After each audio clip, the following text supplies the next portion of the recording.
Ысык көл телевидениясынын Жан дүйнөм аттуу передачасына келдик. Кудайым буйруса тартылганы. Эми азыр баарыңар тең даярданып, Шатыра Шатман Жакшынакай Каракол шаарыбыздын атын дагы бир жолу чыгаргыдай даярданалык.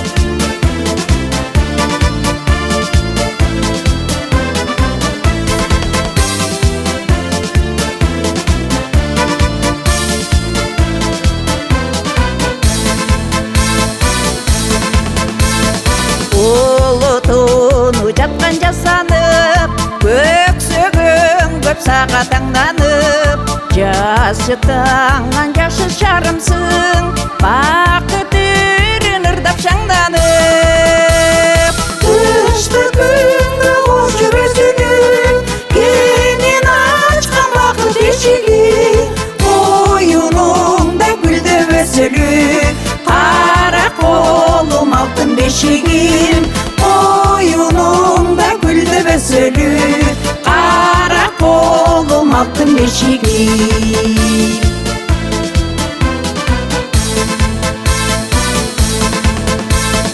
Күндө тоскун алгаш жергемде, күндөй жаркып турат көргөндө, арулуттар жашайт ырыстуу, бакыт гүлүн жайнап тергенге. Кышты күнгө кош жүрөсүнүн, кенен ачкан бакыт эшиги, коюнумда гүлдөп өсөлү, кара колум алтын бешигим, коюнумда гүлдөп өсөлү, кара колум алтын бешигим.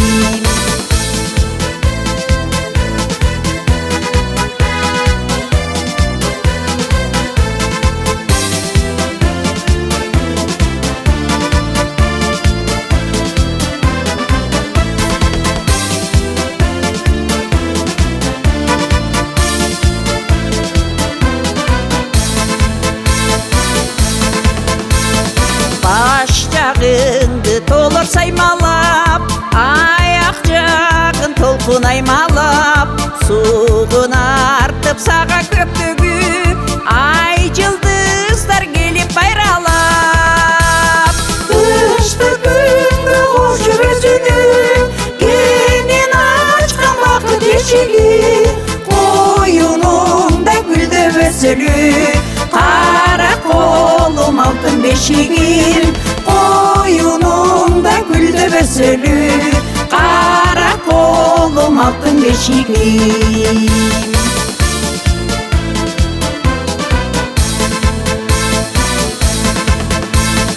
Карегемдей сактап көзүмдүн, ордосусуң ысык көлүмдүн, омат дилейм шарым өзүңө, гүлүн арна бару сезимдин. Кышты күнгө кош жүрөсүнүн, кенен ачкан бакыт эшиги, коюнумда гүлдөп өсөлү, кара колум алтын бешигим, коюнумда гүлдөп өсөлү, кара колум алтын бешигим. Кышты күнгө кош жүрөсүнүн, кенен ачкан бакыт эшиги, oyunumda gülдөп өсөлү, кара колум алтын бешигим, oyunumda gülдөп өсөлү, кара колум, кара колум, кара колум алтын бешигим.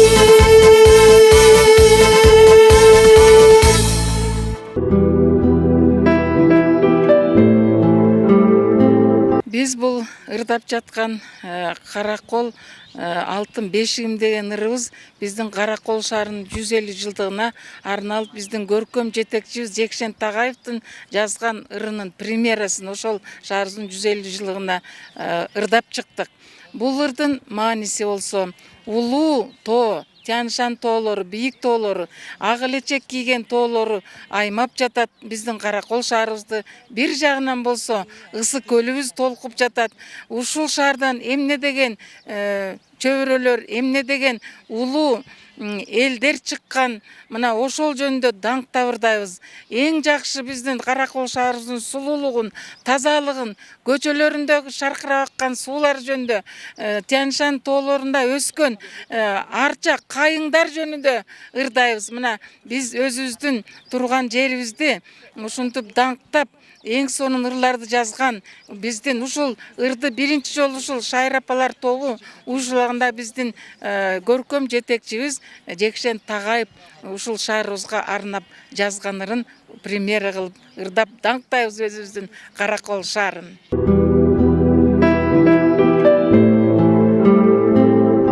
Бул бийди бизге Жеңишбек кызы Асел үйрөткөн. Бул апаларга оор эмес, бизге ылайыктуу бий экен ушул. Апалар жакшы бийлеп атат, колдору дагы жакшы келип атат. Анан жакшы ар кайсы майрамдарда биз ушул бийди бийлеп чыгып атабыз. Бишкектен биз конкурстан ушул бийди бийлеп келгенбиз. Эмесе азыр биз ушу кыргыз бийди сиздерге бийлеп беребиз.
Эми ушул Каракол шаарындагы Ысык көл теле берүүсүнүн жан дүйнө көрсөтүүсүнө чакыргандыгы үчүн биз Ысык көл теле радио компаниясына аябай ыраазычылыгыбызды билдиребиз.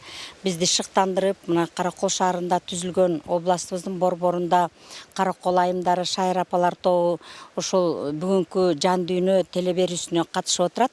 Биз дагы бул карантинден кийин апаларыбыз ушу таза аба жутуп, өзүбүз дагы эс алып, ушундай бир рахат алып турган кезибиз. Апалардын бул теле берүүнүн жолбосо биздин Каракол айымдары, шайыр апалар тобунун ушу жалпы Кыргызстандагы шайыр апалар тобунун мааниси өтө зор деп белгилейм. Себеби биздин ырларыбызда ушу баар бир иш чарабызда ушул жаштарыбызды тарбиялоодо өтө күчтөрүн жумшап атат. Эми бул апалар бекерчиликтен кылган жумуш эмес бул. Ар бир кыргыз элинде, бүткүл дүйнө жүзүндө негизи апалар балдарын төрөп, ошолорду эрезеге жеткизип, окутуп, үйлөнтүп, жайланткандан кийин мына ушу төрдө отуруп чай ичер кезиндеги кызматтары, балдарынын, неберелеринин улуксаты менен, татынакай ошолордун батасы менен өздөрү машиналар менен жеткизип келишет ушу неберелери, балдары. Ошолордун биздин ушу баардыгы тең чогулуп ушу төргө отурар кезиндеги бир иш чаралары болуп эсептелип атат. Баардыгы тең ушу апаларыбыздын баары көп балалуу энелер, астыбыз 80ге баратат. Ушулардын эмгеги менен биз кыргыз элиме, ошонун ичинде ушул областыбыздын, Каракол шаарыбыздын жаштарыбызга бир үлгү болсок деген ниетибиз. Эми мындан ары дагы бүткүл дүйнөдө мына пандемия болду, дүйнө жүзүндөгү. Ошол аламаттан элибиз аман эсен чыкса экен дейбиз. Айрыкча ушул апалардай болгон кары картаңдарды Кудай Таалам сактап, балдарынын төрүндө болсо экен дейбиз. Жаштарыбызга ырыс ынтымак берип, элибиздин тынччылыгы болуп, келечегибиз кең болуп, кыргыз эли дагы да болсо дүйнөгө тааныла турган мамлекет болсо дегенде ушу тилегибиз ушул. Негизи кыргыз мамлекети дүйнө жүзүндөгү эң бир орчундуу орундалган, суу десе суусу, таш десе ташы, тоо десе тоосу, жер алдында, жер үстүндө байлыктары мына саналгыс ушундай бир касиеттүү жерде жайгашканбыз. Ошол касиетибиз колдоп, ата бабаларыбыздын ушу урпактары колдоп, келечегибиз кең болуп, жаштарыбызга ырыс ынтымак берип, жакшы болсо экен ниеттейбиз. Баардыгына ден соолук, ырыс ынтымак, жакшылыкты тилейбиз. Биз азыр сиздерге Калыйбек Тагайдын оонуна жазылган Көл кыялы деген ырды аткарып беребиз. Бул ырды биз өзүбүзгө жаккан үчүн, өзүбүздүн возрастыбызга жаккан үчүн тандап алдык. Бул ырыбызды биз КТРге да барып ырдадык, пирамидага тартылганда да ырдадык, баардык жерде, майрамдарда, мааракелердин баарында ырдап келе жатабыз. Бизге абдан жагат. Ушул ырды ырдаганда баарыбыз өзүбүздү шаңдуу сезебиз, көңүлдүү сезебиз, бактылуу сезебиз. Анда азыр сиздерге Көл кыялы деген ырды тартуулайбыз.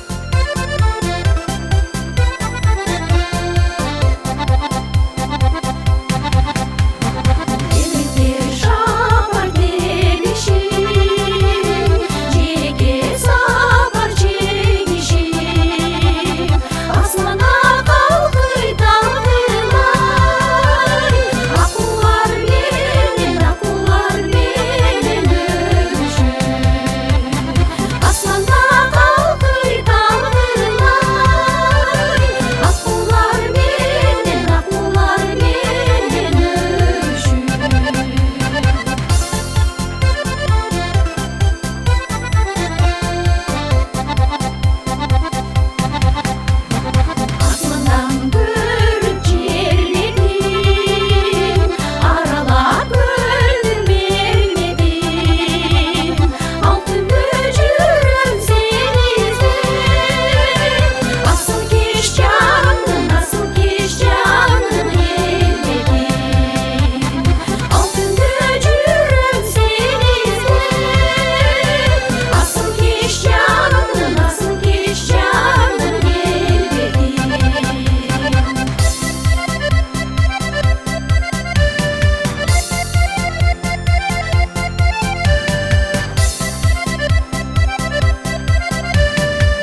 айымдары шайыр апалар тобу дайыма биздин Каракол шаарындын маданият бөлүмүнө келишип, бош убактыларында жана ошондой эле Каракол шаарында өткөн баардык иш-чараларга дайыма катышып турушат. Мен дагы маданият кызматкери катары ушу биздин жетекчибиз, көркөм жетекчибиз Жекшен Тагаевка жана Акыл Сайра Жумабековага ыраазычылыгымды билдирем. Азыркы биздин кезектеги ырыбыз болсо Какен Алмазбеков сөзүнө жазылган Оңону бешикке жатар, сагынам деген ырды аткарып беребиз.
Караколдун төрүнө келип алып шайыр апалар ушу жаш кезегибизди элестетип, курбуларыбызды сагынып, жашыбыз өтсө дагы ушул ырды курбулар деген ырды ырдап атабыз. Жаш кезекте биз бала чакта жалаң ушул курбулар деген ыр менен чоңойдук элек. Мектепте дагы ушул ырларды ырдачу элек. Азыркы жаштар эми көп биле бербейт. Бул абдан бир маанилүү, бир жакшы ырда. Эмесе азыр теле көрүүчүлөргө биз курбулар деген ырды ырдап берелик. Азыркы жаштар мына эң маанилүү ыр болгондуктан ушуну силер унутпасаңар деп айтар элем.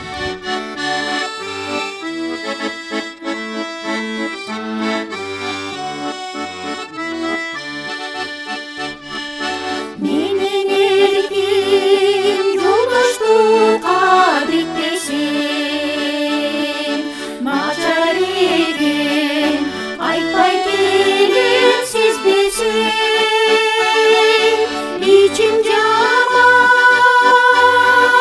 tuz koyğanda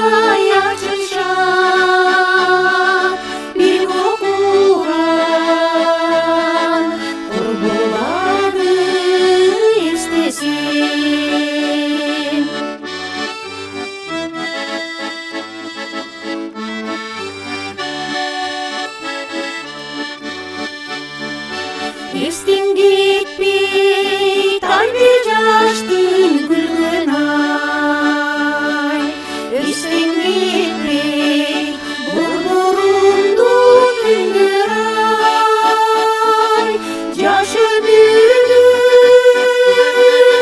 жалындан кештери айланайын студенттик күндөр ай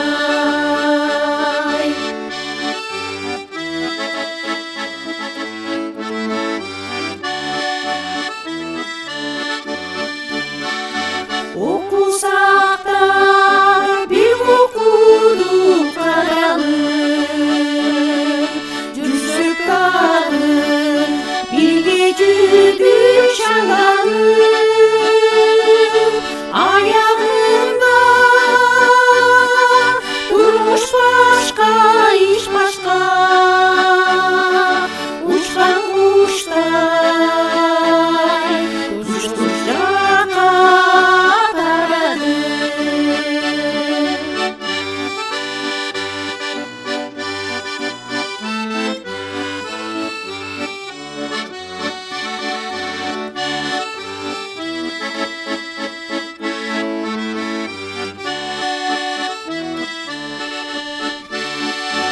убакыт жок көрүшкөнчө шашабыз бири жеңип бирибиз ыр жазабыз кээ-бири ой кээ-бирибиз үгүттүк ар бирибиз ар жерде иштеп жатабыз ичим жаман туз куйгандай ачышат бир окуган тургуларды эстесем бир окуган тургуларды эстесем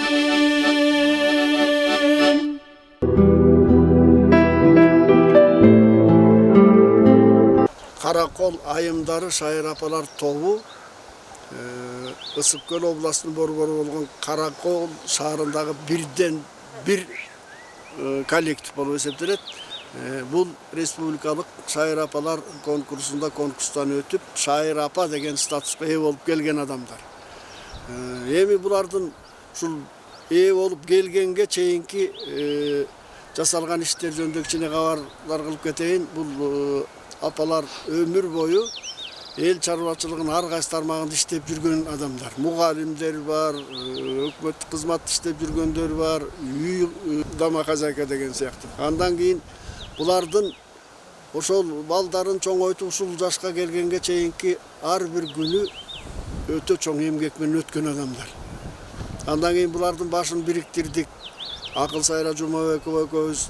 Анан кийин булардын ар бирине өзүнчө баягы атайын подход керек, индивидуальный подход. Ар киминин кыялы ар башка. Апа десе эле айдаган жакка басып эле жасап бере тургандай эмес. Булардын үнүн постановка деп коебуз. Үнүн жасап чыктык.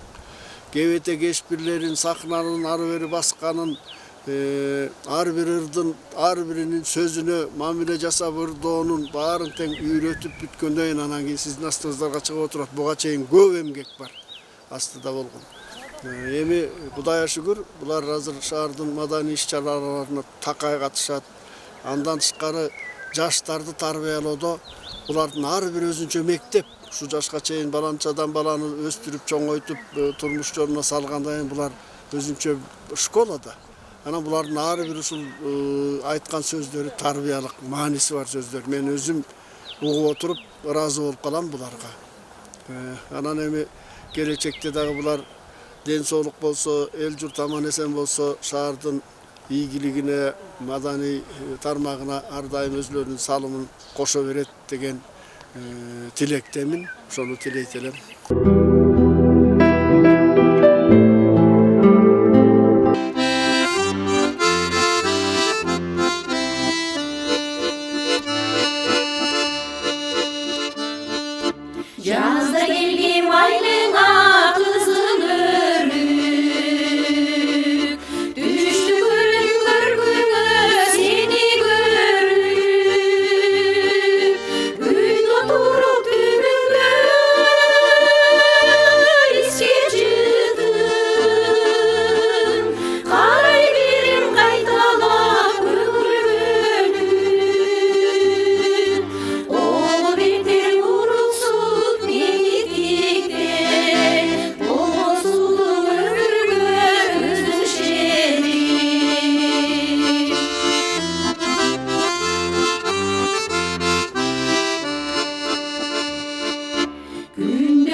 чарчадыңыздарбы? Ой, чарчасак дагы жакшы ырдадык, жакшы бийледик. Ой, чарчаганыбызды унутуп калып кубанычтабыз. Анда эмесе кыргызда батаны ата берет, тилекти эне айтат дейт. Тилегиңиздерди айтып койбойсуздарбы, апалар? Айтса айталым. Жараткан жалга, жакшылык берсин мал менен данга. Жардамы тийсин жок менен барга. Берекесин берсин нан менен данга. Алсырап турган начарды жалга. Кудайдын парзын сүйгөндү жалга. Бейиштей болгон көркөмдү жалга. Өзүңдө өткөн пендени жалга. Эже ак сөз сиздин айтканыңыз дагы. Мен дагы тилек тилеп коеюн жараткандан. Кычырап келген кышымды жалга. Кыял кеч аруу кызымды жалга. Төбөдөн тийген күнүмдү жалга. Төшөктө бейпил түнүмдү жалга. Айланып келген айымды жалга. Жылоолоп келген кылымды жалга. Ак бүркүнчөк келинди жалга. Саргайып бышкан эгинди жалга. Туура. Калети жок. Ийимганып экем жаштарды жалга. Ырысы куту аздарды жалга. Ак эмгек кылган дыйканды жалга. Адилет чыккан мыйзамды жалга. Эмчегин берген энени жалга. Элимдеп жүргөн төрөнү жалга. Агарып аткан таңымды жалга. Азапка салбай жанымды жалга. Жакшы айттыңыз. Мен да тилегимди айтып коеюн.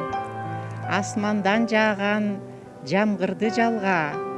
Адамдар өтчү тагдырды жалга. Үркөрдөй болгон бүлөөмдү жалга. Үмүткөр болгон тилөөмдү жалга.